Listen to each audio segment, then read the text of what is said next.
All right, now let's see if we can use the ideas we've been developing to actually prove another theorem.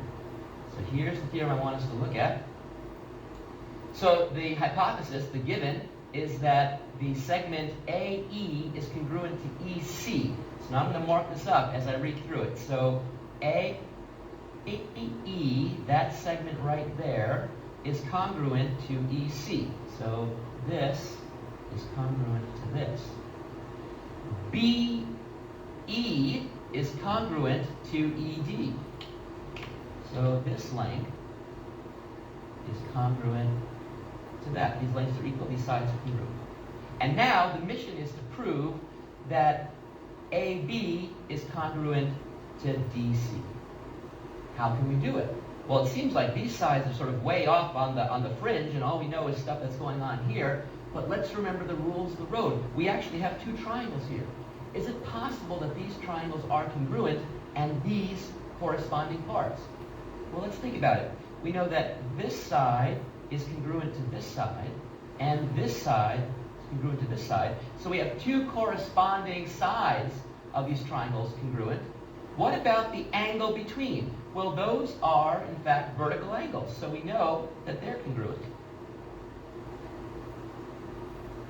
And look what I have. I've got side angle side congruent to side angle side. Therefore, these two triangles are congruent by side angle side. Once we know the triangles are congruent, we know that corresponding parts are going to be congruent. That means that the two sides that are opposite the purple angles must be congruent. That means that AB is congruent to DC, and that's exactly what we wanted to prove. We've just proved the theorem. Congratulations.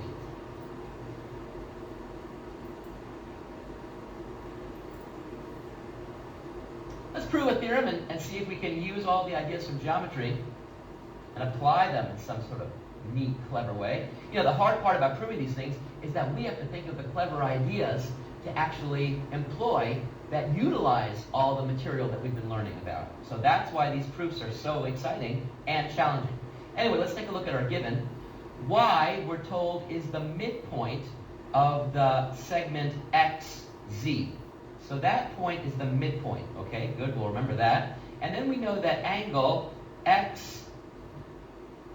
XYW is a right angle. So I'm going to mark that right here using a little right angle notation. And that's all we know. And now we're supposed to prove that angle XWY, so that angle right there, is congruent to angle ZWY. So these angles are congruent. That's what we're trying to show. Boy, we don't know a lot of stuff, so what should we do? Well, we need to look at it and realize, well, first of all, I noticed that since these two angles actually lie on the same line, then these are supplementary angles, which means the sum of these angles equals 180 degrees. I know this angle is already 90, and so if I subtract 180 minus 90, I see this angle must be 90. Great, so that's 90, I can mark that. That wasn't given, that followed from the given. We actually proved that. Okay, so I see that these two angles actually are congruent. What else do I know? Well, remember that we're told that y is the midpoint of this segment.